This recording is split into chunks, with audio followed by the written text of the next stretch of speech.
alat musik sehingga seperti ini.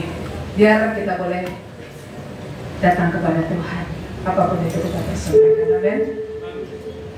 Dan mengurangi kemuliaan Tuhan, semua handphone kita sudah siap, tidak lagi mengganggu kita akhirnya. Mari kita berdoa.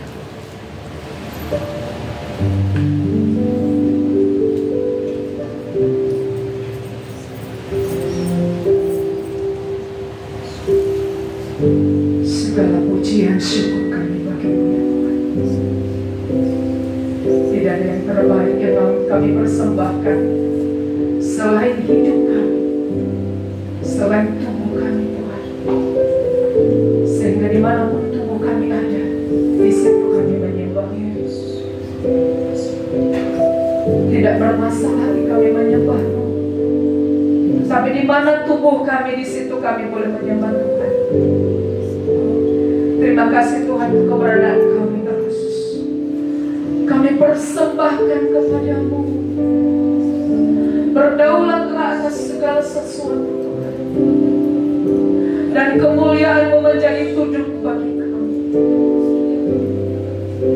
Biar anugerah-Mu memampukan setiap kami. Boleh memuji Tuhan, boleh menyembah-Mu seperti kerinduan-Mu. Kami datang hanya satu tujuan, untuk menyenangkan hati-Mu, menyukakan hati-Mu Tuhan.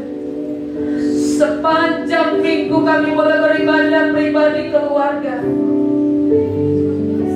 di rumah, di tempat pekerjaan, dimanapun kami boleh ada. Tapi saat ini, waktu ini Tuhan, kami boleh bersembahkan, memuji-Mu, menyembah-Mu. Kami buka hati kami untuk firman-Mu, sebab sesungguhnya kami tidak bisa pernah hidup bisa terpisah daripada-Mu. Datanglah kerajaan-Mu ya Tuhan. Jadilah kehendak-Mu di tengah-tengah kami, bersama dengan anak-anak kami, bersama dengan tubuh-Mu yang ada di kota kami, di bangsa kami, dimanapun boleh berada. Biar terdengarlah pujian pengagungan kepada-Mu di tempat yang maha tinggi. Ya, terima kasih Bapak. Kami sungguh mendedikasikan ibadah ini ke dalam tangan-Mu. Bekerjalah dengan bebas.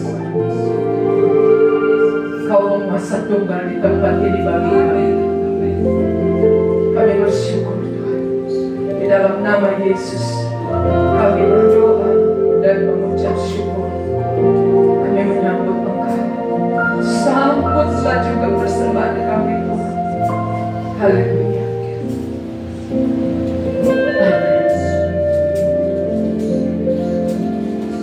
Engkau Bapa yang suci, kita bawa pujian.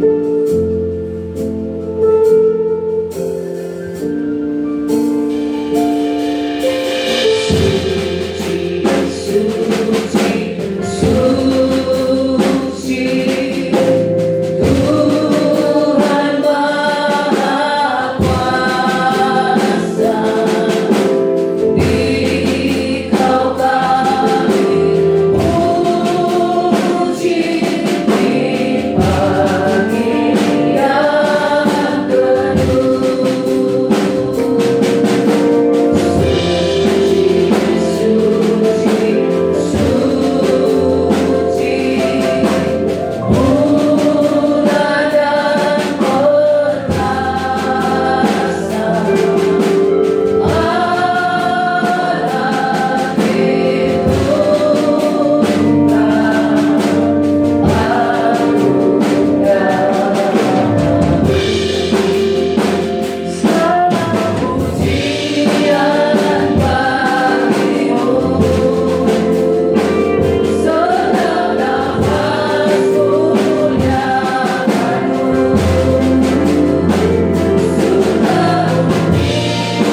menyapa Tuhan. Haleluya. Yesus,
tetapi terlebih Engkau bersuka cita melihat hidup kami, dan Engkau dapati kami Tuhan senantiasa terhubung denganmu.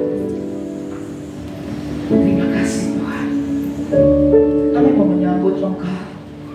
Dalam firman-Mu berbicaralah Tuhan, biar seluruh kehidupan kami yang masih berdiri, yang tidak Engkau kenal semua rontok, diubah menjadi hati yang semakin lembut di hadapan-Mu. Sebab firman-Mu satu-satunya yang mengubah kami. Persiapkan hati kita. Makasih Tuhan, Tuhan. Kita mau puji.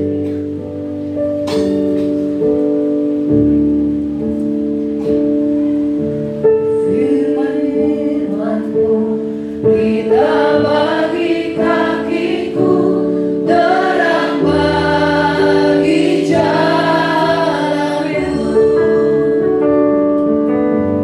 Firman-Mu kita bagi kakiku, terang bagi jalanku.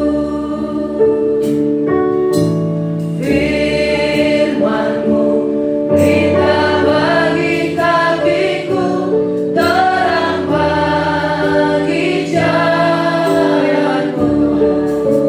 Firman-Mu kita bagi kakiku, terang bagi jalanku. Firman-Mu kita bagi kakiku, terang bagi jalanku.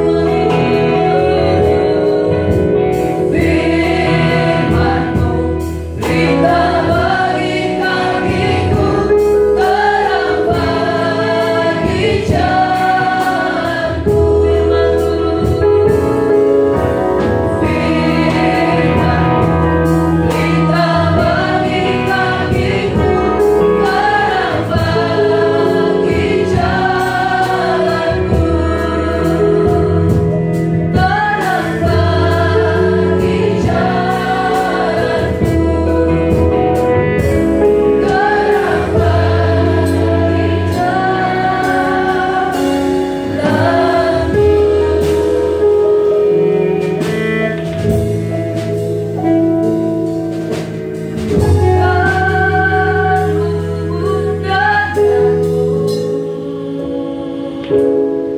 Selalu melekat di hatimu.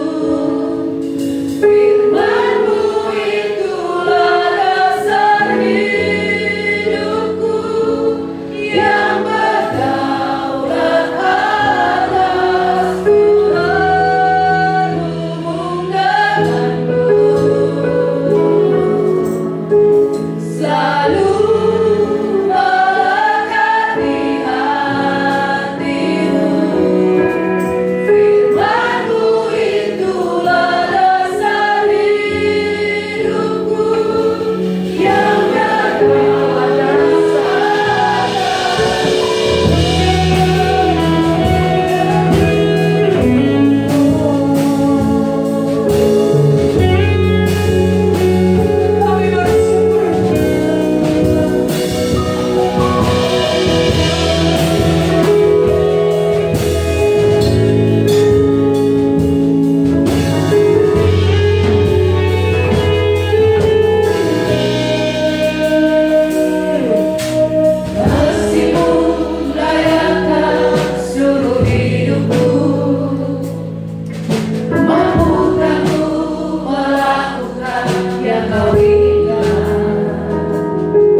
rancangan-Mu yang mulia, kami boleh menjalani hidup kami sesuai dengan rancangan-Mu dari semula. Engkau telah menetapkan setiap kami menjadi anak-anak-Mu yang akan muncul, yang akan Engkau nyatakan dalam kemuliaan-Mu Tuhan. Terima kasih untuk rancangan-Mu yang indah dan luar biasa bagi kami. Dan kami mengucap syukur boleh berada di dalamnya. Terima kasih Tuhan. Menjelang berakhirnya tahun ini, biar kami boleh melihat bagaimana kaleidoskop perjalanan kehidupan kami sebagai ciptaan-Mu. Dan kami boleh melihat kemuliaan-Mu yang Kau rancangkan dari semula, itu tetap terjadi atas kami ciptaan-Mu. Terima kasih Bapa. Kami bersyukur untuk roh hikmat, roh wahyu dan pengertian yang membuka mata hati kami, sehingga kami boleh melihat seperti yang Kau melihat. Dan kami mengucap syukur untuk tanah hati yang subur, yang siap ditaburi oleh benih kebenaran firman-Mu. Terima kasih Tuhan. Kami siap menyambut kebenaran firman di dalam nama Tuhan Yesus. Kita yang siap sama-sama kita katakan amin. Silakan duduk Bapak Ibu yang dikasihi oleh Tuhan. Shalom bagi kita semuanya.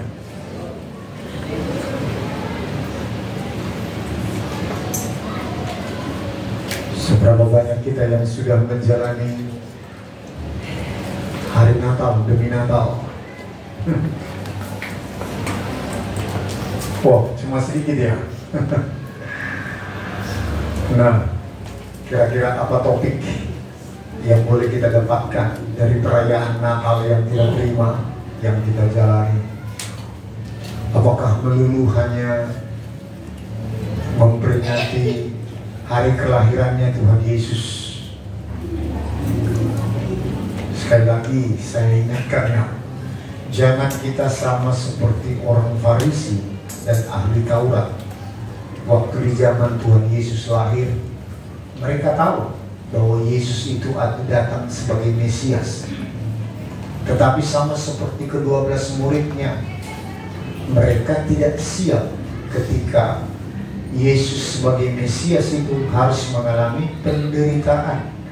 Sebab mereka mengharapkan pada saat itu juga Yesus datang sebagai Raja, menyelamatkan mereka dari penjajahan kerajaan Romawi. Bahkan orang yang disalibkan di samping Tuhan Yesus lebih tahu. Dia berkata, "Guru, ingatlah akan aku jika engkau datang sebagai Raja." Berarti tidak pada saat itu. Jadi dia, murid-muridnya pun tidak tahu.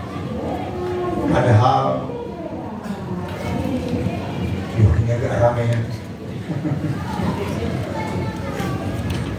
Padahal mereka diberitahu bahwa Tuhan Yesus itu adalah Mesias, anak Allah yang hidup. Tetapi ketika Tuhan Yesus menceritakan 4 kali di Injil Matius, di Injil lain nggak tahu berapa kali, menceritakan bahwa Mesias akan mengalami penderitaan, disalibkan, dihina, diludahi, dipukul. Tetapi mereka tidak siap.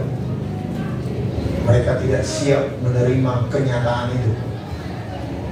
Petrus apalagi, murid yang bisa dikatakan selalu maju lebih depan, yang berkata, jika mereka lari Tuhan, aku tidak akan mau lari.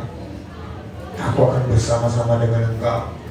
Sampai Yesus memperingatkan, sebelum ayam berkokok, engkau akan menyangkal aku 3 kali. Nah lihat, Petrus sendiri pun tidak bisa membayangkan bagaimana Yesus itu sebagai Mesias. Padahal melalui dialah murid-muridnya tahu bahwa Mesias adalah anak Allah yang hidup. Nah, kalau kita melihat kaleidoskop, ini mau menjelang penghujung akhir tahun, biasa ada kaleidoskop ya. Nah, kalau kita lihat dari narasi Alkitab, narasi Alkitab artinya perjalanan dari rancangan Tuhan. Kita telah mendengar ada 4 narasi Alkitab.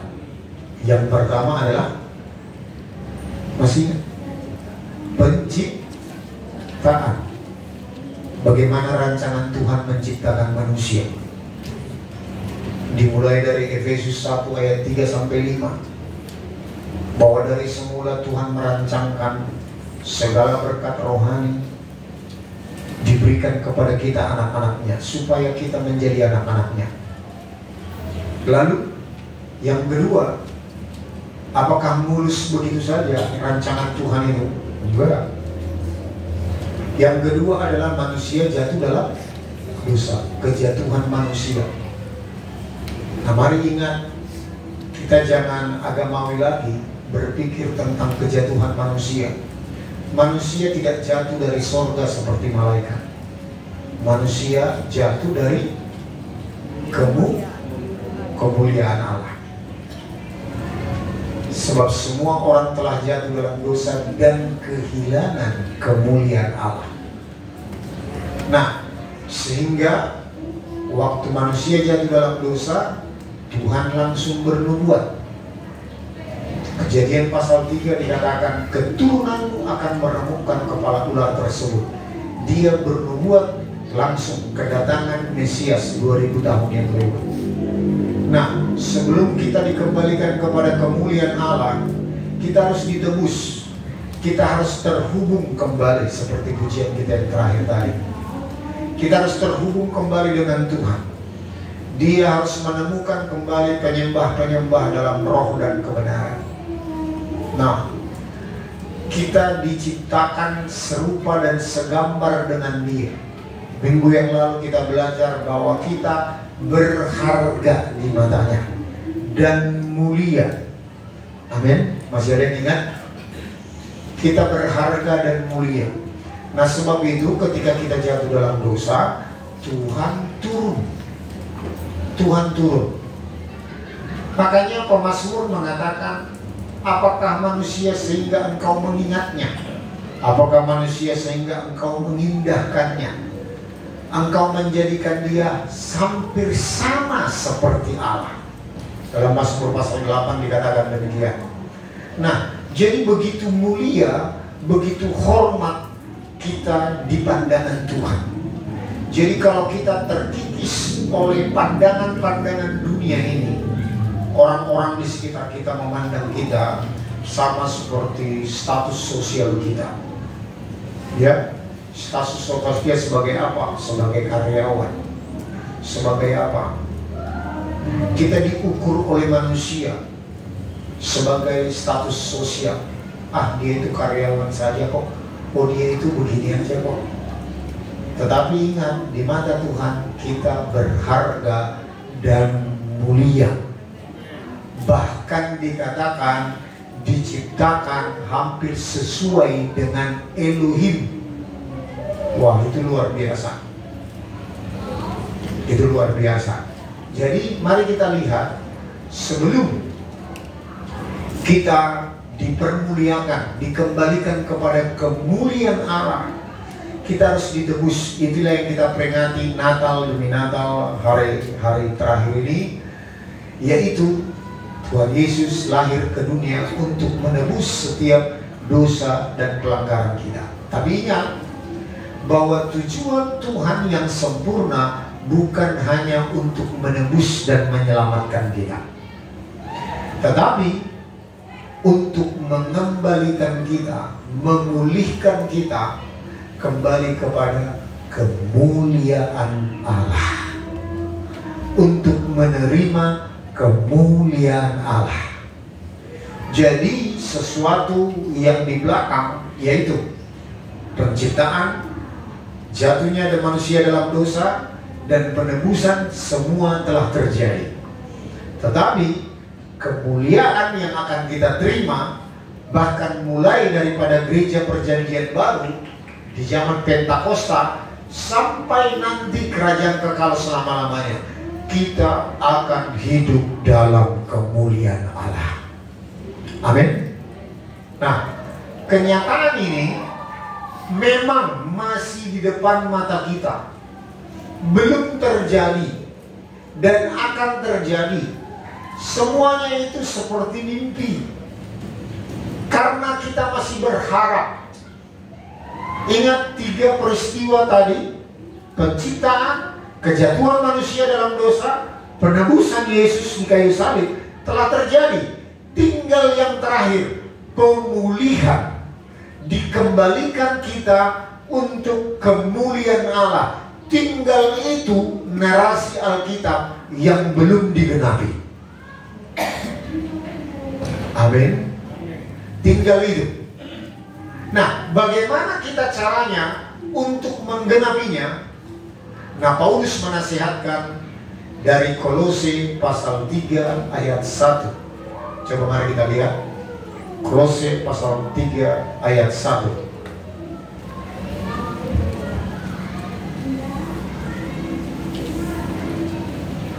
Kita baca, karena itu kalau kamu dibangkitkan bersama dengan Kristus, carilah perkara yang di atas, di mana Kristus ada, duduk di sebelah kanan Allah. Siapa di sini yang telah bangkit bersama dengan Kristus? Yang telah menerima baptisan. Kita mati bersama dengan Kristus dan bangkit bersama dengan Kristus. Kematian dan kebangkitannya telah kita alami. Dan dikatakan, karena itu kalau kamu dibangkitkan bersama dengan Kristus, carilah perkara yang di atas, di mana Kristus ada, duduk di sebelah kanan Allah. Nah, Kristus yang duduk di sebelah kanan Allah seringkali dituliskan di dalam Alkitab, dia dikatakan dalam kemuliaan Allah. Amin. Dia ada di dalam kemuliaan Allah. Waktu Stefanus juga melihat, waktu dia dilempari batu, dia melihat Yesus berdiri dalam kemuliaan Allah. Nah, lihat, sesuatu yang dikatakan mencari perkara yang di atas, di mana Kristus ada, kita harus mulai berani melihat kehidupan masa yang akan datang, di mana Kristus ada. Minggu-minggu kemarin kita belajar bagaimana kita untuk mempersiapkan hidup kita di dunia akan datang. Wajar nggak kita memikirkan hidup dunia akan datang? Wajar nggak Bapak Ibu? Di mana kita akan berada? Wajar nggak? Nah, kita menemukannya di mana? Di Alkitab. Apa kata Alkitab tentang dunia akan datang? Kita harus belajar. Kita hidup di dalam kemuliaan Allah. Nah, coba kita lihat apa kata Paulus juga tentang dunia yang akan datang. Nah, sekali lagi, sepertinya ini ilusi, tetapi sebetulnya ini kenyataan. Ada satu bagian, hanya satu bagian yang belum digenapi dalam narasi Alkitab. Saya ulangi lagi, penciptaan, kejatuhan manusia dalam dosa, penebusan, tinggal pemulihan kemuliaan Allah. Amin. Nah, kita sedang menghadapi ke depan tentang kehidupan kemuliaan Allah. Coba kita lihat 2 Korintus 4 ayat 16 sampai ayat 18. Apa kata Paulus? 2 Korintus 4 ayat 16 sampai 18. Kita baca. Sebab itu kami tidak tawar hati, tetapi meskipun manusia lahiriah kami semakin merosot, namun manusia batiniah kami dibaharui dari sehari ke sehari. Sebab penderitaan ringan yang sekarang ini mengerjakan bagi kami kemuliaan kekal jauh lebih besar daripada penderitaan kami. Sebab kami tidak memperhatikan yang kelihatan, melainkan yang tak kelihatan. Karena yang kelihatan adalah sementara, sedangkan yang tak kelihatan adalah kekal. Nah ini keadaan yang Paulus lihat. Karena dia sudah dibawa ke surga, ke Firdaus, ke tingkat 3 yang di surga. Dia telah melihat kemuliaan. Dia berani berkata bahwa penderitaan yang kita alami sekarang itu mengerjakan kemuliaan yang kekal yang kita terima nanti. Amin. Kemuliaan seperti apa itu? Minggu kemarin kita telah mendengar bahwa kita mempersiapkan membangun di atas batu dasar, batu karang, yaitu dari 1 Korintus 3 ayat 10. Apakah kita membangunnya di atas emas, perak, batu permata, atau kayu, rumput, atau jerami? Nah, satu ketika Tuhan akan mengujinya dengan api. Api kalau diuji membakar batu permata, emas dan emas, perak dan batu permata, itu akan semakin murni. Tetapi kalau dibuat menguji kayu, jerami dan juga rumput, nah itu akan membuat hangus. Tetapi dikatakan ada jaminannya. Barang siapa yang dibangun di atas dasar Kristus, dia diselamatkan, tetapi seperti menyelamatkan dari api. Nah itu keadaannya. Jadi tetap diselamatkan siapa yang percaya kepada Tuhan Yesus, tetapi seperti diselamatkan dari api. Tetapi yang membangun di atas emas, perak dan batu permata, kita akan membangun seperti di rumah. Rumah kita di surga. Nah lihat, rumah kita di surga digambarkan di Wahyu pasal 21, dikatakan ada yang terdiri daripada emas, perak, batu-batu permata. Ada 12 ragam batu permata yang tersedia, yang penuh menggambarkan kemuliaan Allah. Jadi kita harus mempersiapkan diri untuk boleh melihat dan percaya bahwa setiap kemuliaan yang ditentukan bagi kita, kita akan alami kelak. Sekalipun itu masih di depan, tetapi kita harus percaya. Amin. Sebab dikatakan, kami tidak memperhatikan yang kelihatan, melainkan yang tak kelihatan. Karena yang kelihatan adalah sementara, sedangkan hal yang tak kelihatan adalah kekal. Coba ayat 16 ya. Ayat 16. Sebab itu kami tidak tawar hati, tetapi meskipun manusia lahiriah kami semakin merosot, namun manusia batiniah kami dibaharui dari hari ke hari. Siapa di sini yang mengalami manusia lahiriahnya semakin merosot? Semakin merosot? Halo, bukankah kita semakin menua? Amin. Tetapi mari ingat, ketika manusia lahiriah kita semakin merosot, tetapi manusia batiniah kita dibaharui dari hari ke hari. Sekali lagi, manusia batiniah kita dibaharui dari hari ke hari. Dan mari dengarkan Bapak Ibu, manusia lahiriah ini akan ditelan. Nanti kita akan baca ya, akan ditelan oleh manusia batiniah. Yang kelihatan ini akan ditelan oleh yang tidak kelihatan.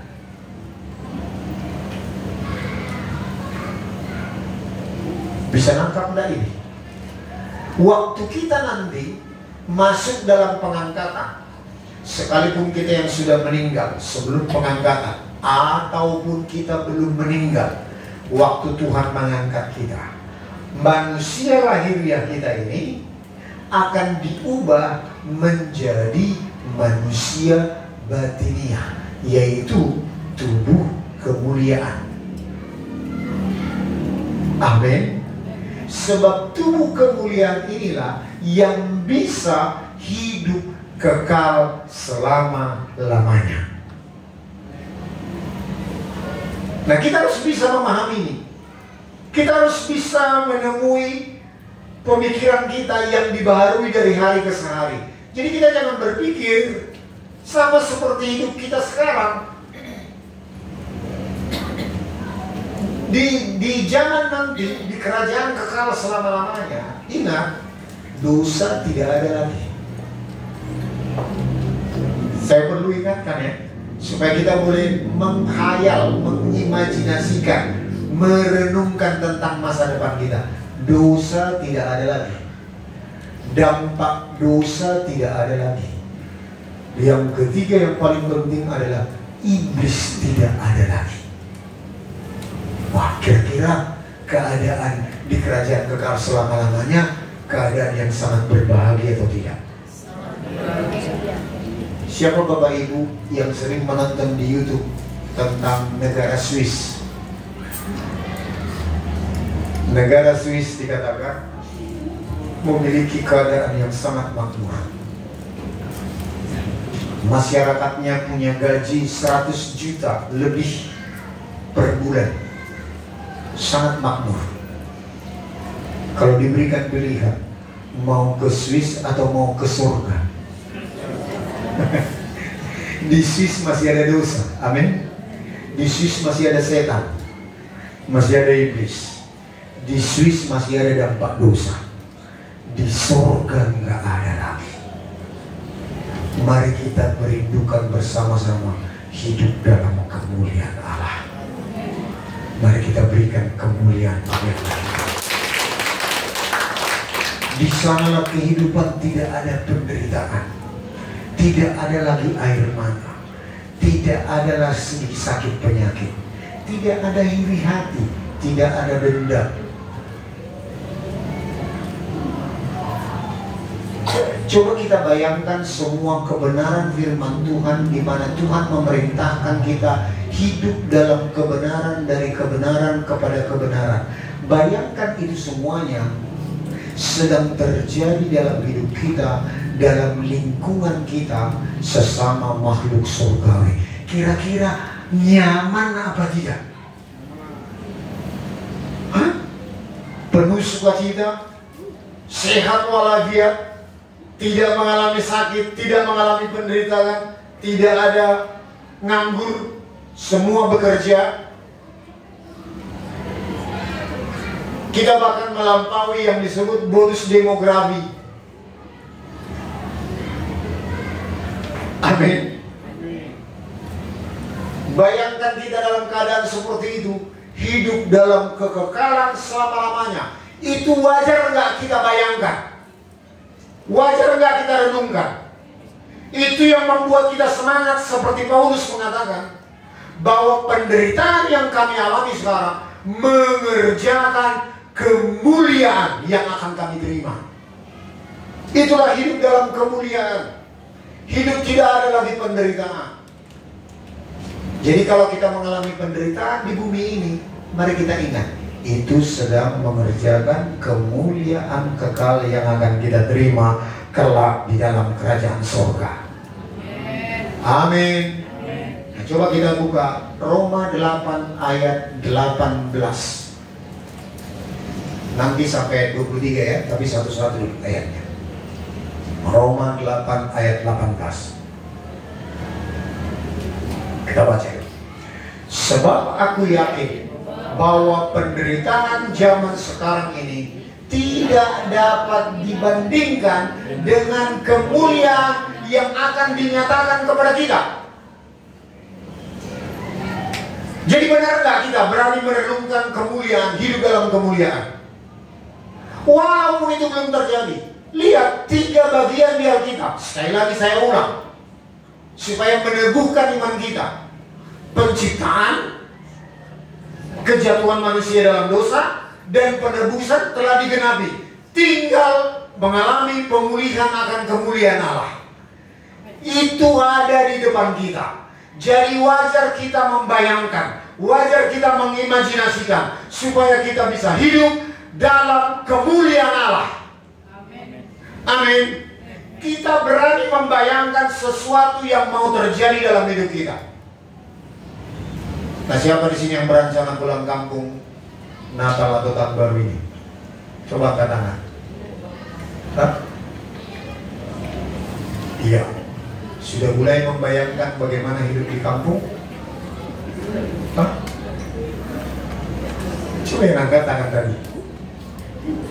Sudah mulai membayangkan bagaimana nanti di kampung? Bertemu dengan keluarga? Hal-hal sementara di dunia ini aja kita berani membayangkannya. Apalagi membayangkan firman Tuhan menyatakan kita mengalami kemuliaan yang dinyatakan kepada kita. Sebab penderitaan zaman sekarang ini, penderitaan apa yang kita alami mengikuti Kristus. Kita dianiaya oleh karena hidup dalam kebenaran. Apakah saudara mulai diperkuncingkan oleh keluarga, oleh lingkungan? Janganlah hidup ekstrim-ekstrim. Janganlah hidup terlalu kudus. Ada nggak saudara dengar seperti itu? Di kerjaan mulai janganlah hidup jujur. Bagaimana kita bisa hidup jujur di zaman ini? Mulai saudara diejek. Amin. Ingat, ejekan itu mengerjakan kemuliaan yang akan dinyatakan kepada kita. Pendam itu di dalam hati, lalu doakan. Nah, lihat, tetapi sesungguhnya semua yang mengejek itu ada dalam rancangan Tuhan. Sama seperti yang kita bahas minggu kemarin. Ya, Yohanes 3:16 mengatakan bahwa Bapa mengutus anaknya yang tunggal supaya barang siapa yang percaya kepada Dia memperoleh hidup yang kekal. Artinya Yesus mati untuk semua umat manusia. Amin. Tetapi 1 Yohanes 3:16, coba buka 1 Yohanes 3:16.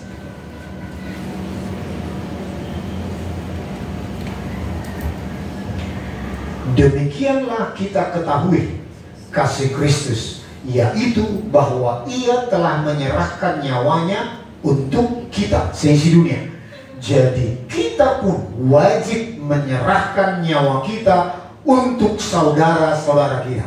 Siapa yang siap menyerahkan nyawa bagi saudara-saudara yang mengejek kita? Aduh, kita bukan disuruh memikul salib kita. Kita disuruh memikul salib suami kita, salib istri kita, salib anak-anak kita. Waktu kita mengalami penderitaan, aniaya karena mengikuti kebenaran, kita harus berani memikul salib saudara-saudara kita, menyerahkan nyawa kita. Nyawa itu apa? Keinginan. Di dalam nyawa itu ada kehendak. Ketika kehendak kita bertabrakan dengan kehendak orang yang menganiaya kita, beranikah kita mengalah? Mengalah untuk menang, untuk menyelamatkan nyawa saudara-saudara kita. Amin. Jangan kemarahan dibalas dengan kemarahan, iri hati dibalas dengan iri hati. Makanya Tuhan mengatakan, berikanlah pipi kirimu kalau pipi kananmu ditampar, dan sebaliknya. Amin Bapak Ibu. Sebab itu mengerjakan kemuliaan yang akan datang, yang akan kita terima bersama dengan Tuhan. Nah lihat, sepertinya orang-orang di sekitar kita tidak membutuhkan keselamatan, tidak membutuhkan kemerdekaan. Tapi apa kata Alkitab? Coba kita buka lanjut tadi Roma pasal 8 ayat 19. Ayat 19. Lihat, sebab dengan sangat rindu seluruh makhluk menantikan saat anak-anak Allah dinyatakan. Dinyatakan dalam apa? Dinyatakan dalam kemuliaan Allah. Sambung ayat 20 sampai 23. Karena seluruh makhluk telah ditaklukkan kepada kesia-siaan, bukan oleh kehendaknya sendiri, tetapi oleh kehendak Dia yang telah menaklukkannya.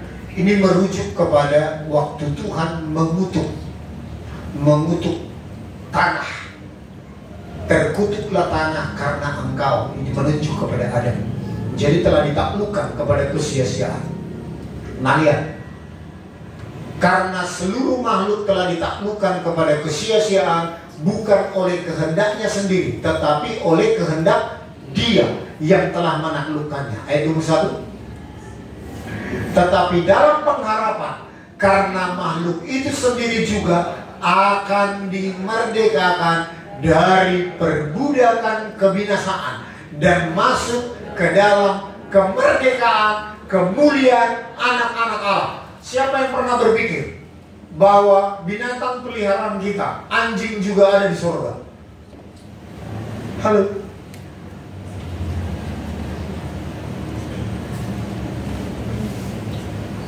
Ular juga ada di surga. Harimau juga ada di surga. Baca nanti di kitab Yesaya. Anak kecil bermain dengan ular beludak. Betul? Binatang buas tidak jadi binatang buas lagi. Kapan binatang buas menjadi binatang buas? Ketika manusia telah jatuh dalam dosa. Sebelumnya dia tidak menjadi binatang buas. Dia bermain-main. Kita bermain-main dengan harimau tanpa pawang. Amin. Berat nggak membayangkan itu? Kita hidup dalam kerajaan surga seperti itu. Halo.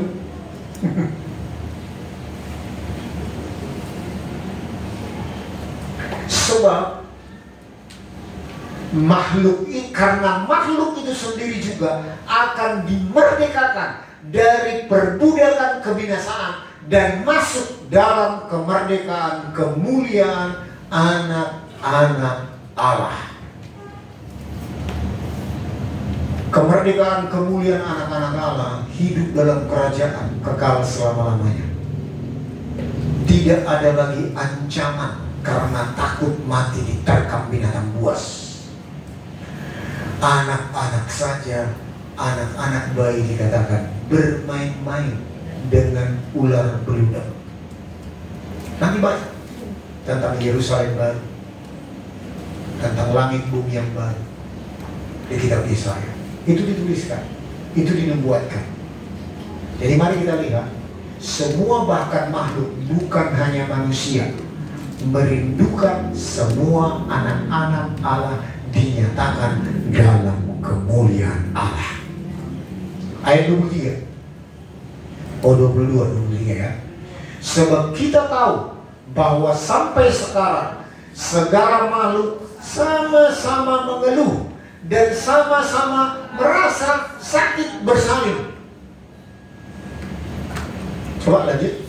Dan bukan hanya mereka saja, tetapi kita yang telah menerima karunia sulung roh, kita juga mengeluh dalam hati kita sambil menantikan pengangkatan sebagai anak, yaitu pembebasan tubuh kita.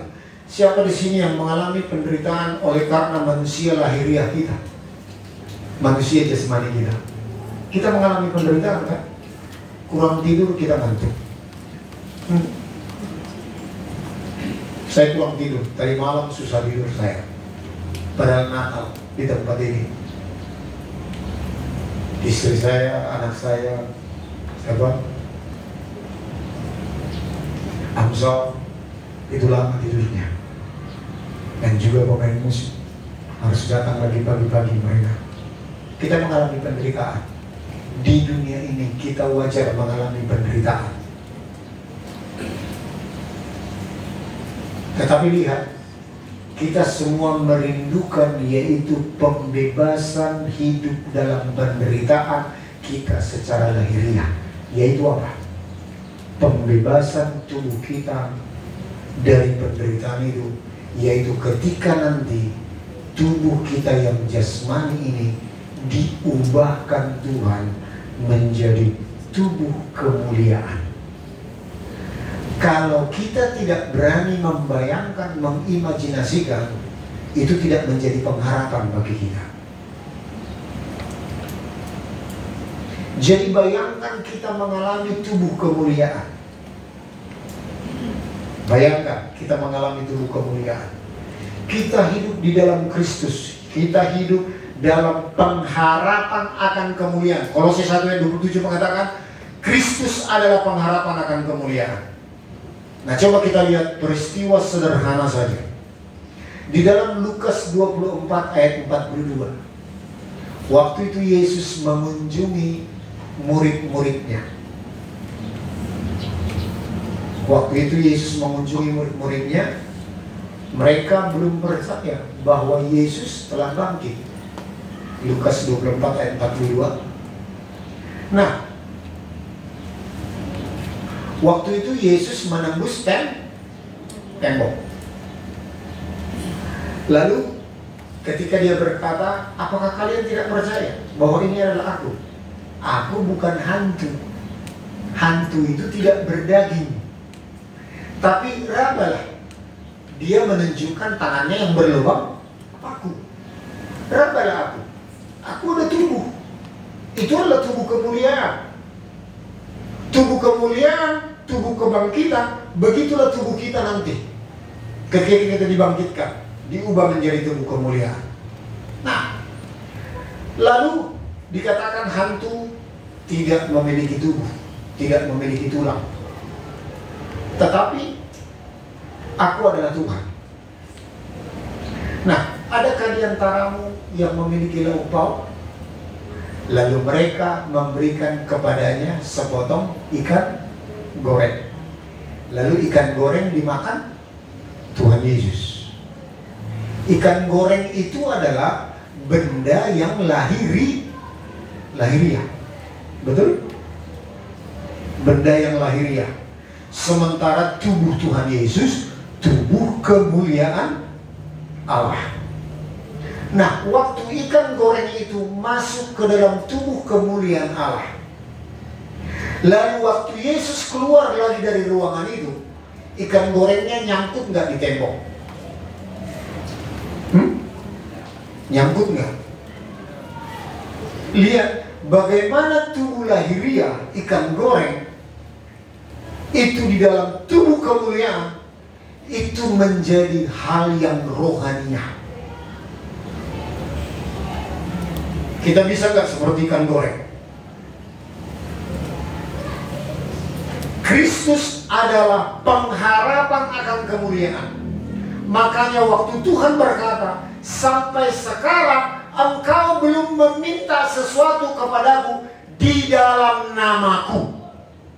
Artinya di dalam kehendak Tuhan. Waktu kita minta sesuatu di dalam kehendak Tuhan, itu pasti terjadi.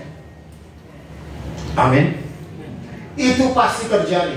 Nah, seringkali kita meminta yang belum tentu kehendak Tuhan, tetapi kehendak kita. Nah, itu yang makanya membuat belum terjadi. Nah, tetapi kalau kita meminta di dalam nama Tuhan Yesus, ikan goreng ada di dalam tubuh Tuhan, dia bisa melewati tembok. Kita harusnya manusia-manusia rohania lebih mulia dari tubuh ikan goreng. Amin. Kita harusnya bisa melewati semua perkara-perkara tembok di dunia ini kalau kita berjalan di dalam Tuhan. Amin. Waktu kita berjalan di dalam rencananya, kita sebetulnya bisa terhindar dari setiap masalah demi masalah. Cuma kita masih bertumbuh dalam pengenalan akan Tuhan. Nanti lihat, waktu kita mengalami tubuh kemuliaan, tidak ada lagi penghambat dari kehidupan kita. kita hidup dalam kemuliaan Allah. Amin. Nah, coba kita buka 2 Korintus pasal 5 ayat yang pertama sampai ayat yang keempat. Paulus juga menegaskan hidup dalam tubuh kemuliaan. 2 Korintus pasal 5 ayat 1 sampai 4. Kita baca. Karena kami tahu bahwa jika kemah tempat kediaman kita di bumi ini dibongkar, Allah telah menyediakan suatu tempat kediaman di sorga bagi kita, suatu tempat kediaman yang kekal, yang tidak dibuat oleh tangan manusia. Selama kita di dalam kemah ini, kita mengeluh karena kita rindu mengenakan tempat kediaman sorgawi di atas tempat kediaman kita yang sekarang ini. Sebab dengan demikian kita berpakaian dan tidak kedapatan telanjang. Sebab selama masih diam di dalam kemah ini, kita mengeluh oleh beratnya tekanan, karena kita mau mengenakan pakaian yang baru itu tanpa menanggalkan yang lama, supaya yang fana itu ditelan oleh hidup. Kita semua sama-sama merasakan sakit bersalin, seperti Roma pasal 8 ayat 20 tadi. Kita merasakan rasa sakit bersalin, mengalami penderitaan dalam tubuh jasmania ini. Sebelum kemah ini dibongkar, artinya berbicara tentang tubuh yang lahiriah ini dibongkar, kita sama-sama mengenakan rasa sakit bersalin. Kita masih mengalami penderitaan sampai kita nanti diberikan yaitu pakaian batiniah, yaitu mengenakan pakaian yang baru, yaitu tanpa menanggalkan yang lama, supaya yang fana itu ditelan oleh yang hidup. Itu makanya Tuhan Yesus mengatakan, barang siapa percaya kepadaku, dia menerima hidup yang kekal. Jadi kehidupan Yesus itu adalah kehidupan yang kekal. Jadi hidup yang kekal itu menelan hidup yang fana. Sama seperti ikan goreng itu, tidak kelihatan, tidak nyangkut dia di tembok. Tubuh kemuliaan itu menelan hidup yang fana. Jadi mari kita mulai berani membayangkan, mengimajinasikan kehidupan kita nanti di dunia akan datang, bukan dibuat oleh tangan manusia. Itu kan dikatakan tadi, bukan dibuat oleh tangan manusia, tetapi dibuat oleh tangan Tuhan sendiri. Tubuh kemuliaan itu dibuat oleh tangan Tuhan sendiri, bukan dibuat oleh tangan manusia, bukan lagi oleh benih dari papa mama kita, tetapi dari benih ilahi. Amin. Sebab itu mari kita berani membayangkan, mengimajinasikan kehidupan dunia akan datang. Terakhir, 1 Korintus 15 ayat 51 sampai 58. Ini yang mempertegas lagi. 1 Korintus 15 ayat 51 sampai 58. Kita baca. Sesungguhnya aku menyatakan kepadamu suatu rahasia.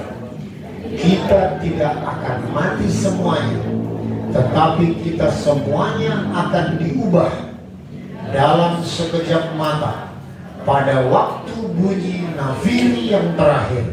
Sebab nafiri akan berbunyi, dan orang-orang mati akan dibangkitkan dalam keadaan yang tidak dapat binasa, dan kita semua akan diubah, karena yang dapat binasa ini harus mengenakan yang tidak dapat binasa, dan yang dapat mati ini harus mengenakan yang tidak dapat mati. Dan sesudah yang dapat binasa ini mengenakan yang tidak dapat binasa, dan yang dapat mati ini mengenakan yang tidak dapat mati, maka akan genaplah firman Tuhan yang tertulis, maut telah ditelan dalam kemenangan.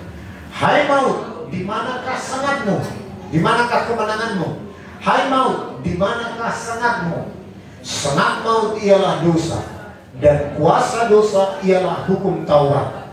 Tetapi syukur kepada Allah yang telah memberikan kemenangan, memberikan kepada kita kemenangan oleh Yesus Kristus Tuhan kita. Karena itu saudara-saudaraku yang kekasih, berdirilah teguh, jangan goyah, dan giatlah selalu dalam pekerjaan Tuhan, sebab kamu tahu bahwa dalam persekutuan Tuhan jerih payamu tidak sia-sia. Kita berikan kemuliaan bagi Allah kita. Semua persekutuan kita dengan Tuhan tidak ada yang sia-sia. Kalau kadang-kadang kita diledek, ngapain kamu pergi ke gereja? Ngapain kamu pergi doa? Kamu sok rohani. Itu dalam pandangan manusia lahiriah. Tetapi mari ingat, firman Tuhan mengatakan bahwa persekutuanmu dengan Tuhan jerih payahmu tidak sia-sia. Penderitaan yang kita alami waktu kita melayani Tuhan, kita mengorbankan sesuatu, ya, kita mengorbankan sesuatu, baik tenaga maupun doa, maupun kesehatan, maupun uang, dana. Seperti kita mengerjakan pembangunan bait Allah di samping, dan kita berencana nanti malam Natal ya, kita berada di sana ya. Jadi mari kita bekerja sama. Kalau ada himbauan nanti dari diaken bahwa kita bekerja sama hari Sabtu atau hari apa sebelum nanti Natal, kita berkemas-kemas, kita sama-sama memberikan waktu. Amin. Berani menderita, mengerjakan kemuliaan kekal bagi Allah kita. Amin. Itu tidak ada yang sia-sia.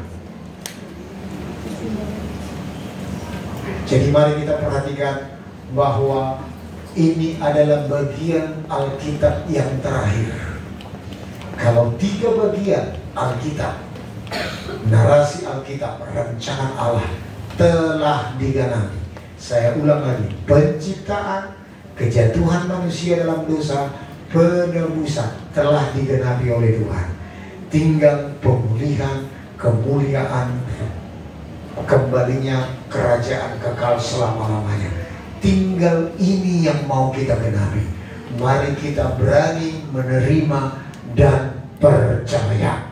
Apapun yang kita alami, waktu kita melayani Tuhan, waktu kita melayani kehendak Tuhan, penderitaan yang kita alami, ingat, itu mengerjakan kemuliaan yang Tuhan sediakan bagi kita. Yang percaya katakan amin. Yang percaya mari kita bangkit berdiri.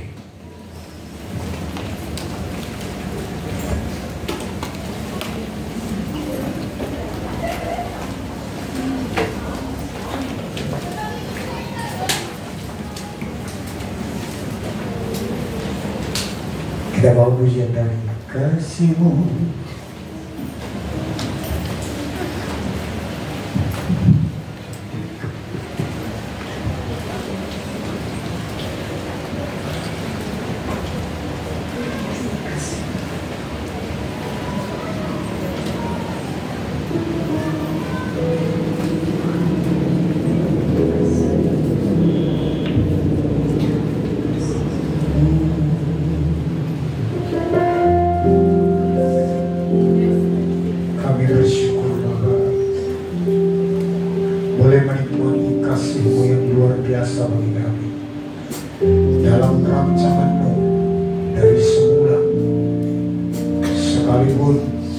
Kami tertunda Tuhan oleh karena kejatuhan Adam dan Hawa,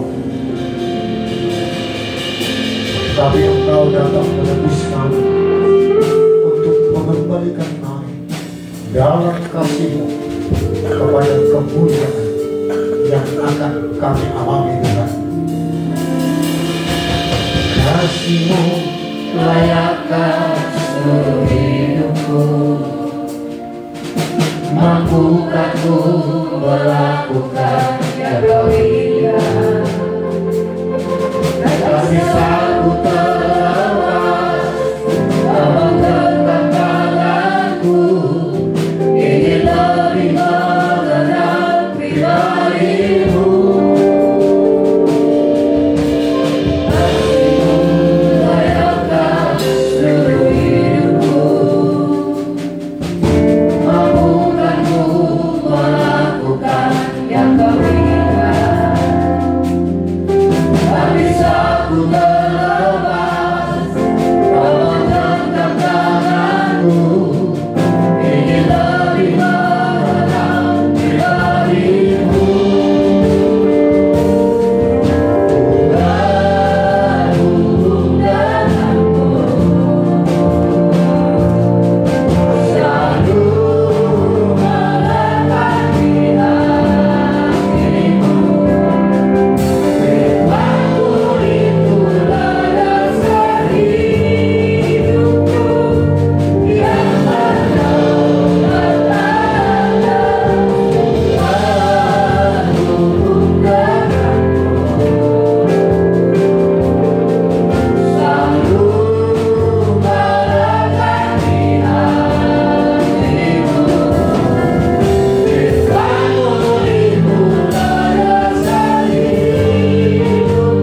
Berhubung denganmu,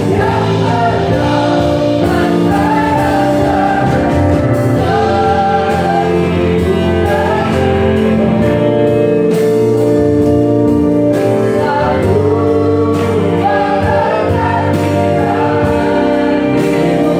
Firman-Mu itulah dasar hidupku,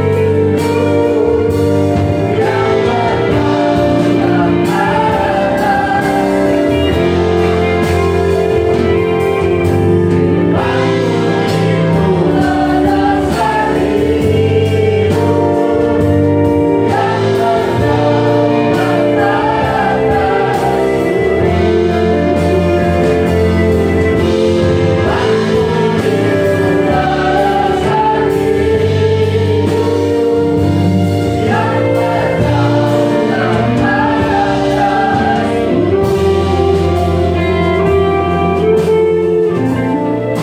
Benarlah Tuhan, firman-Mu lah yang berdaulat atas hidup kami. Dalam rancangan-Mu yang Kau tuliskan di Alkitab, Roh Kudus Engkau menerangi hati kami bahwa sebagian besar rancangan-Mu telah Engkau genapi. Tinggal Tuhan, kami dikembalikan kepada kemuliaan Allah. Dan Engkau berfirman bahwa penderitaan yang kami alami itu mengerjakan kemuliaan Allah yang Kau sediakan bagi kami. Buat mata kami tertuju kepada hal-hal yang tidak kelihatan Tuhan, di mana Kristus ada. Ketika kami telah dibangkitkan bersama dengan Kristus, kami selalu memandang di mana Kristus ada, bahwa Kristus ada dalam kemuliaan Allah Bapa. Kami juga Engkau tetapkan Tuhan, yang mau mengalami penderitaan karena kebenaran, karena kehidupan mengikuti Kristus.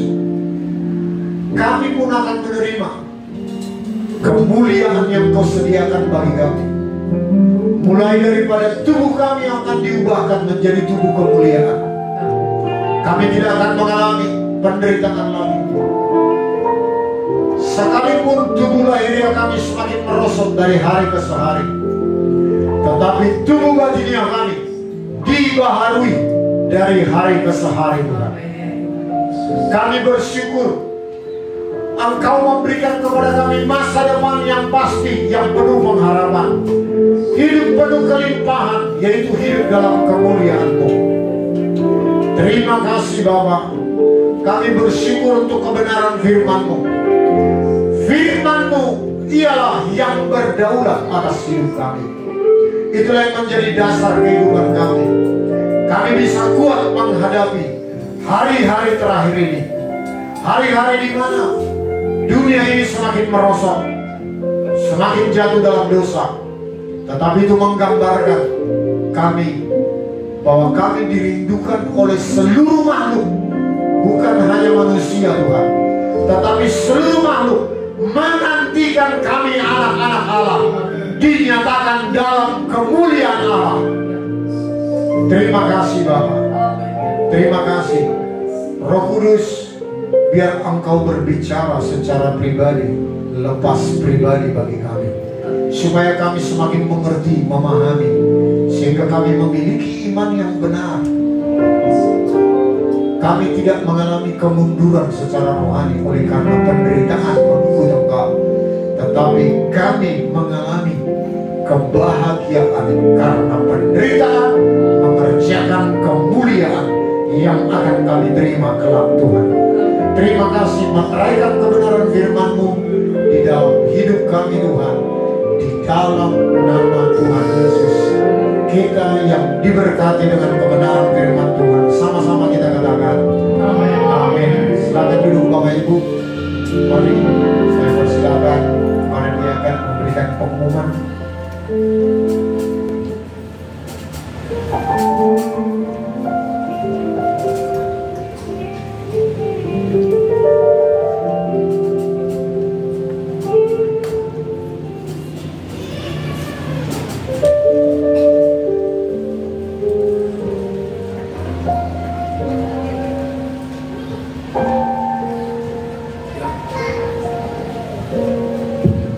Salam Bapak Ibu.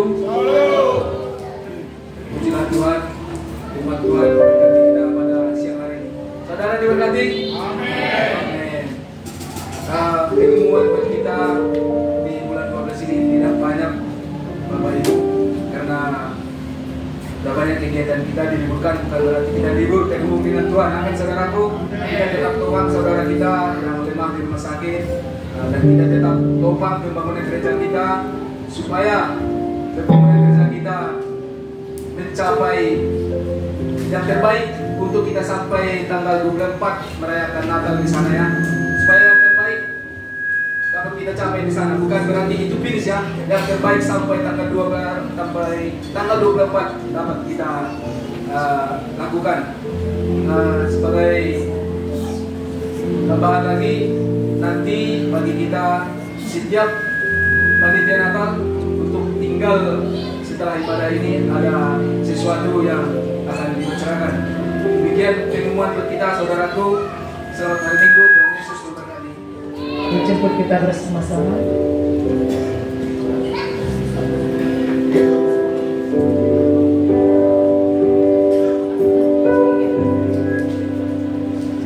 Dijemput kita berdiri bersama-sama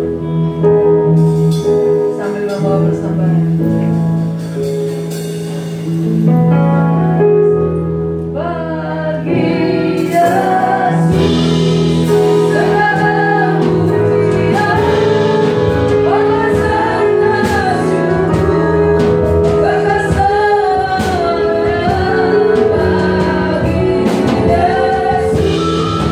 Segala pujian, hormat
sampai menjelang siang hari ini. Terima kasih untuk setiap puji-pujian, penyembahan kami, bahkan doa-doa kami Tuhan. Kiranya itu membawa keharuman bagi nama-Mu Tuhan. Terima kasih juga untuk kebenaran firman-Mu yang mengingatkan kami untuk siap menerima kemuliaan Allah yang akan dinyatakan bagi kami anak-anak-Nya. Persiapkan kami Tuhan, supaya kami siap mengalami penderitaan karena kebenaran, bukan karena kemiskinan, bukan karena sakit penyakit, tapi penderitaan karena mengikut Engkau Tuhan yang mengerjakan kemuliaan Allah bagi kami. Mari Roh Kudus berfirmanlah terus.